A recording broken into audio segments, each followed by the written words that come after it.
Listen, if you're thinking about modding your ATV or UTV, just fucking do it.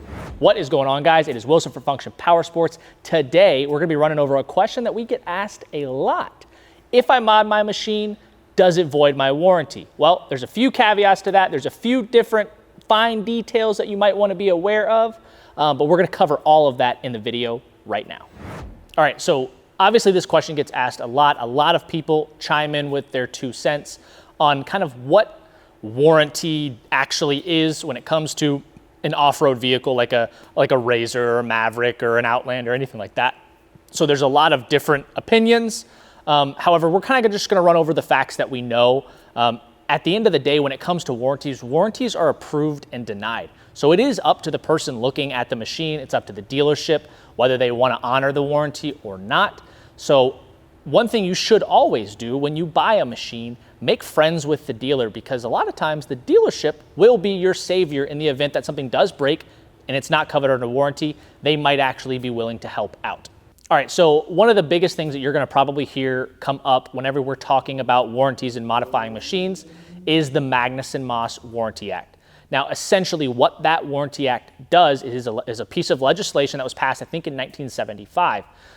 What it covers is it says that manufacturers cannot void your warranty simply because you added a different branded part. So, for example, if you added wheels and tires, they can't void your seat, right, or your exhaust system, because they have no correlation to each other. Just because you made a modification doesn't warranty everything, doesn't void the warranty on everything else.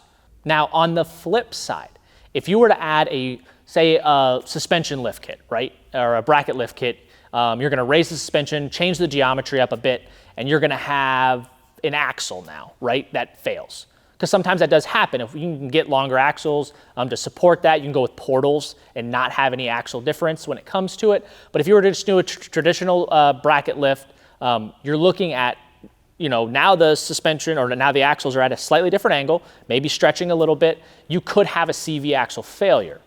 Now, I would not expect that CV axle to be covered under warranty because you did make a modification to the machine, and it was that modification that caused the failure. So that's something to always take into consideration when it comes to these things. If you throw a tuner on your machine, that engine is now going to be running hotter temps. It's going to be running more fuel, trying to pull more air. Maybe it's running a little bit leaner, a little more rich, maybe more boost if it's a turbo model. Whatever the case may be, you've altered that engine from its traditional data points of how it should operate. So that engine now, in my opinion, and I believe the opinion of the lawyers and all the people who are looking at this, is not going to be warrantyable when it comes to this, because you made a modification that, if something failed on the engine, was a direct cause of that failure, unless you can prove it wasn't, right? So that kind of comes down to that when it comes into those situations where it's like, hey, I did this and this failed, but it failed because of a different reason. Each is a case-by-case basis. These are machines, they're motors, they're moving parts, right? So things can fail for different reasons. Just because you put a tuner on the machine doesn't automatically mean that the engine failed because of that. So always make sure to have a good inspection when it comes to the mechanics who are overviewing these cases if something does actually break for you. So the gist of this whole thing, right? You want to buy wheels and tires for your machine. That's awesome. We sell wheels and tires for your machine. We actually sell suspension and accessories too, which is dope. You can buy all of that from us. But I can also tell you that if you buy wheels and tires from us and your radio breaks, right, or something happens with the cage on your machine, it's not going to void your warranty. You can add those wheels and tires, and if they're within stock range, those dealerships are going to have a hard time telling you that it's unwarrantable, right? So if you're running a 30 by 10 by 15 or 14, 28 by 10 by 14s, even probably 32s for the most part, you shouldn't have much trouble when it comes to a lot of these dealers, because a lot of these dealers are enthusiasts just like us, right? They're used to modifying their machines. They're used to looking at machines that are modified. So they kind of understand the game as well. Nobody wants to buy a machine from a dealership and then they make it their own. They add a bunch of parts and now it's this awesome, badass machine that they love. And then something breaks, they take it to the dealer and the dealer's like, oh, no, you're out of luck because you changed one thing and now the warranty is voided, right? That's what it comes back to, finding that dealer that actually treats you right in that sense, that you have a good relationship with, that you can kind of be like, you know what, listen, I did this happened.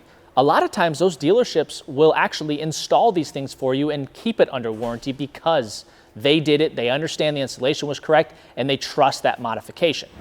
So basically at the end of the day, if you want to mod your machine, we say mod the hell out of it, right? It's your machine. You should have it set up the way that you want it set up. If you want to add wheels and tires to it, you want to add exhaust to it, you want to add a tuner to it, light bars, all the nine, right? You should be able to add that. And you can actually get that stuff from us at functionpowersports.com. We've got wheels, tires, suspension, tons of accessories, all the things that you are going to need for your machine. And when you put those on, don't worry that if a tail light goes out, that it's because you put wheels and tires and the dealer's not going to honor the warranty. That's just not how it works. So that wraps us up here. Make sure to like the video, hit the subscribe button, click the bell for notifications, and drop a comment down below. Let us know any mods that you may have done that a dealership may have given you a little hard time for. Maybe you had something break and they didn't want to honor it. Drop that down below in the comments so we can talk about it with you.